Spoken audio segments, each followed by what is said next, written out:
Hello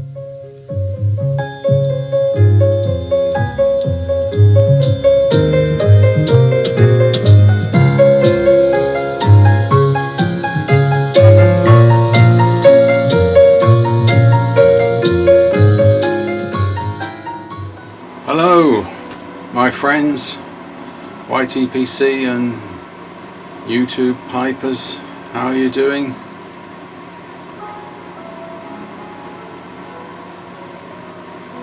We've got lovely sunny days in Switzerland, but it's very frozen, very cold out there, so the shed of serenity is my refuge. Here's my new pipe, the Ropp sandblasted, for like $80 delivered in Switzerland. 9mm, that's the difference. Ropp pipes in the past were mostly unfiltered, but now they've seen the light, and I've got this lovely sitter. Made a little clip that you can see it better. Here it is. Well, good afternoon, me old mates. How are you doing? I want to show a pipe that I got fairly recently. Now, smokingpipes.com had an offer of Ropp pipes from St. Claude. I got one maybe 3 years ago, a Tudiant model like this, but the problem is that was a very tiny pipe, you know, it's like 5 or 7 minutes tobacco capacity in the bowl, so it was a bit of a joke. I gave it away as a toy pipe, you know, to a friend of ours. But recently they had, the other problem is those Ropp pipes were not filtered, and recently they had an offer of Ropp pipes at 9mm and about, I don't know, $75, very reasonable price. And as you know, the shipping, international shipping, is really low with smokingpipes.com, so I couldn't resist it. Technically I have enough pipes and shouldn't buy any more, but this was just beautiful. Came in this box, very simple, but St. Claude here, you know, not the kind of box you would necessarily keep, but it's nice to be in a box to protect it on actually a reasonable bag. Here, en français, écrivez. So it's all in French, but says some tips how to treat your pipe and clean it and keep it nicely. Now, in last year or so, I've got fond of pipes because they're very good walking pipes, hang very easily in your mouth, and if they're not too heavy, then they're good clinchers. So here is the pipe. Ta-da! And what I loved about this, let's get some light on it, was the sandblast, you know, a very nice sandblast. There's Ropp. You can see that.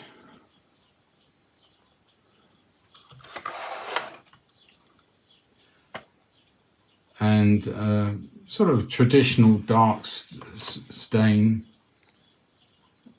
And as you'll see, it's nicely drilled, and actually it's a sitter, you know,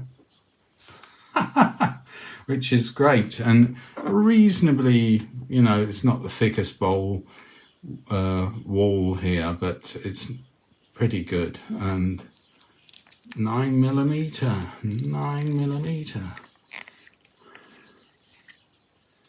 and they actually gave me a decent white elephant filter in it.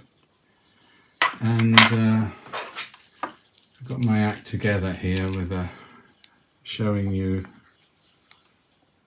the light here, and that's actually right at the bottom, you see, pretty well perfect. And this is like the dry system of Peterson, where the drill is a bit up the wall and there's a sort of chamber for spittle and things like that, so that's perfectly okay for me. I like the dry system Petersons.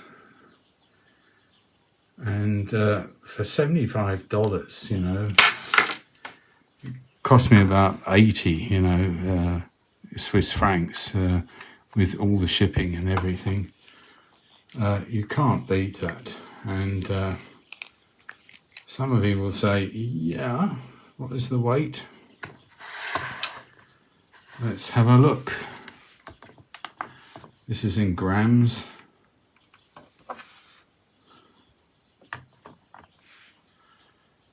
Oh, it's about 47. It's not the lightest pipe, of course, but you know, when you clench it in your teeth, you don't feel so much the weight, and that's absolutely fine. I haven't smoked it yet, but I will smoke it now. So they're a great deal, and there's still a lot smoking pipes are offering, and I rather like these Umpal ones for walking, but this is a sitter, you know, and it really sits, you know, you don't have to balance with the tobacco or anything. It really works. So I went for this one, you know, all the other shapes to choose, and I didn't have so many Umpal pipes, so I thought I'll go with that one. It's a nice deep bowl, about 20 millimeters across and 40 deep, so it's not a huge pipe, but the bowl dimensions are good. And in it, I know a lot of people say you shouldn't do that with a new pipe. I did actually smoke it in with Carter Hall and Drexel and mild aromatics, so it's been smoked in. But I had a bit of tongue bite because one evening I did 3 pipes after the other, and I should know better, because I don't have a problem doing 2 or 3 pipes in the day if I space it out, but if I do it one after the other, you know, it's not good. So I found, of course, Cavendish blends or Latakia blends are quite kind of the tongue, you know, and almost repair the damage. And so, as it, some channels reminded us, good old Matches 860. I found this haunted bookshop in the back of my stash and on the shelves, and realised I didn't actually seal it very well, and it was a year there, dried out, but I rehydrated that. And here's a clip about a tip of using Teflon tape. You have to put it on the edge. Here's the clip. So I finally worked it out with the trying to seal tins with Teflon tape, and as I discussed before, the trick is to put the tape on the edge. There is where the seal must be, and the foil here is basically trying to seal the plastic lid, because that's porous. You wouldn't think plastic is porous, but it is. If you put it under a microscope, you can see actually it's not so smooth, and there are pores, and water vapor gets always out of everything unless it's really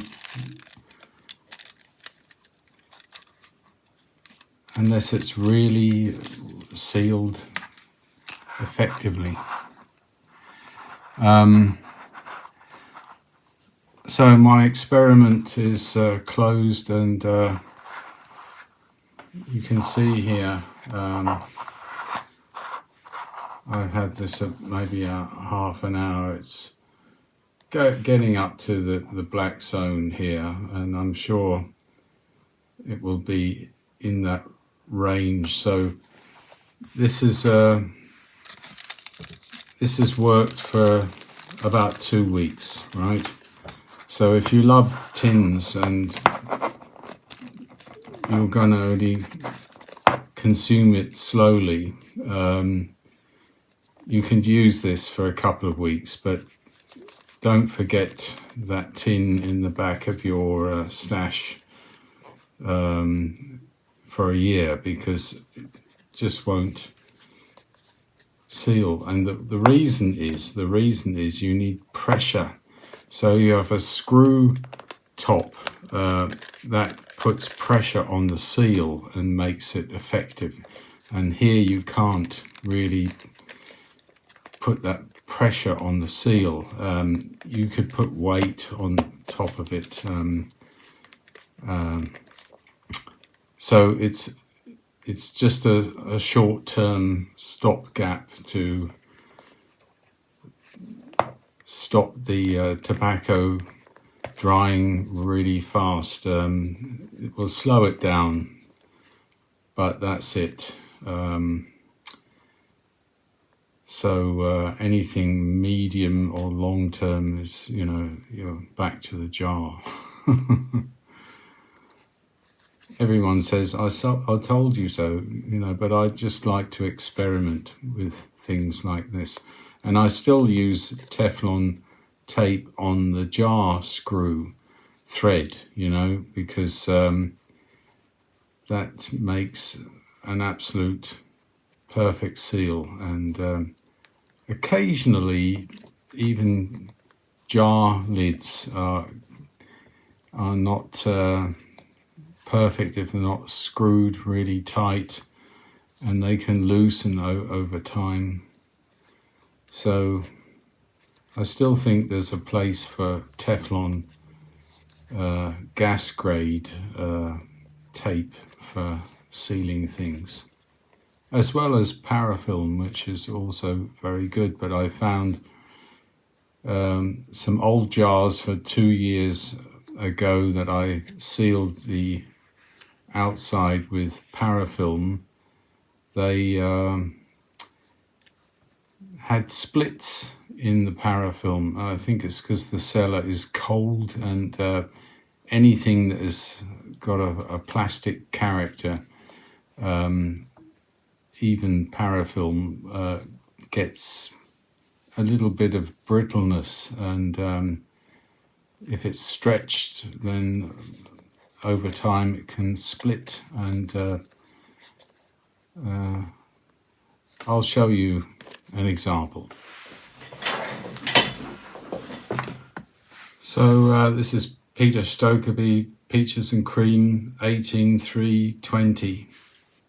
So a couple of years ago, and you can see most of the seal is, I think it's at least double wrapped with Parafilm. There, you see, things start to crack, and you just need one place where it's not covered, and water vapor will miraculously come out of that. And So that's the, I think for a couple of years parafilm is good, but depending on the temperature and the conditions you have, this can happen as the parafilm gets older. I find it loses elasticity, and this can happen. So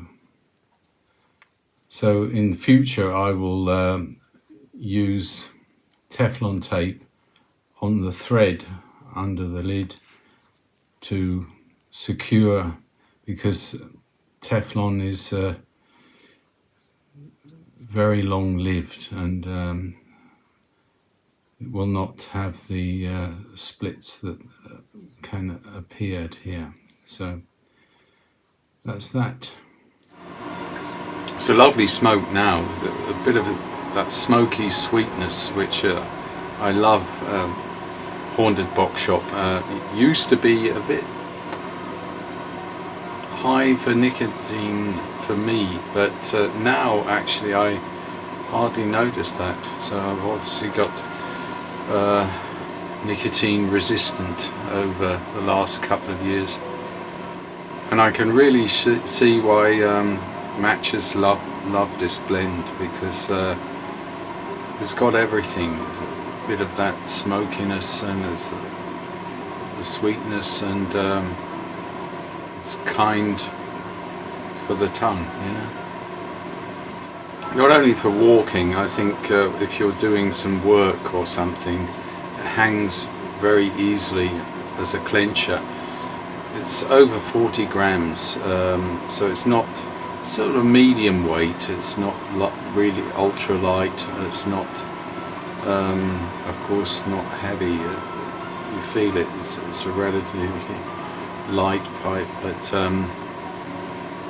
you could do some work and just hang it in your mouth.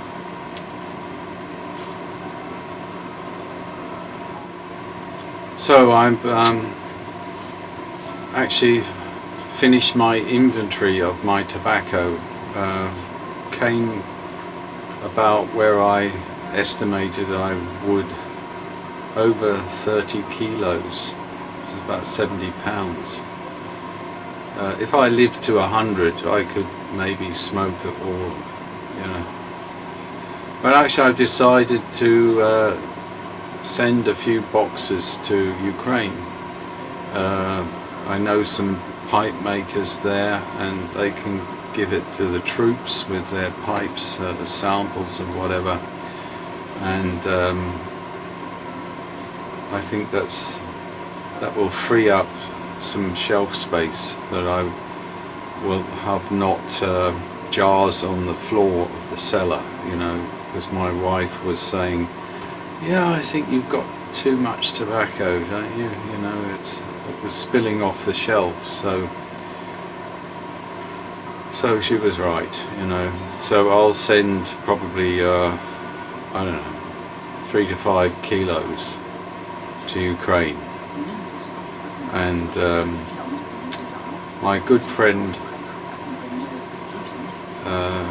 Evgen and KAF, there's a link below, very shop in Etsy. He'll take some photos of some of the soldiers smoking that tobacco. So first box went off. If it arrives successfully without too many customs problems and things like that, I'll send more, and I'll update you on that, and also update you what I found in my inventory, just in broad brushstrokes. Statistically, I haven't put it in a spreadsheet yet, but it's quite easy when you've got like 10 pages to go through and realize you've got, for example, so many tins of Esoterica, or so many tins of McClelland. I don't have a huge number of tins of those tobaccos, but just to know what I've got, you know.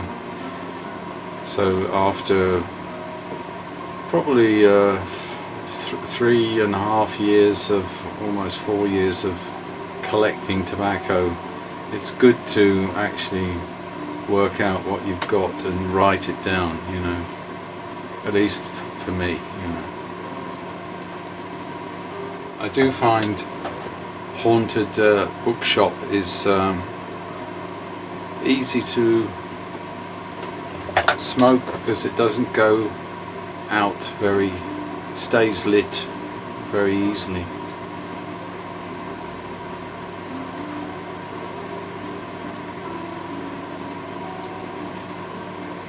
If I wouldn't have found so much tobacco in my cellar, I would order more Haunted Bookshop, but I've got probably about 2 or 3 tins, you know, and it's a lovely smoke, and it just shows you 2 years ago you try a tobacco and you think, yeah, it's alright, you know, it's good, it's not my favourite, and 2 years later all of a sudden you try it, and maybe it's matured in that time, and you think, wait a minute, this is better than I realised. So the tobacco's changed, and probably we have changed, you know, so that's a wonderful thing, because it means everything in your cellar, you'll go back to it and say, oh, I hated this one, now I like it. But the ones I always liked, like Sir Walter Raleigh aromatic, I still like, you know. So anyway, that's it for this video, and I'll see you in sort of a week or so, and talk about what I found in my cellar and amuse you with those findings. Take care, everyone. Look after yourselves, and see you next time.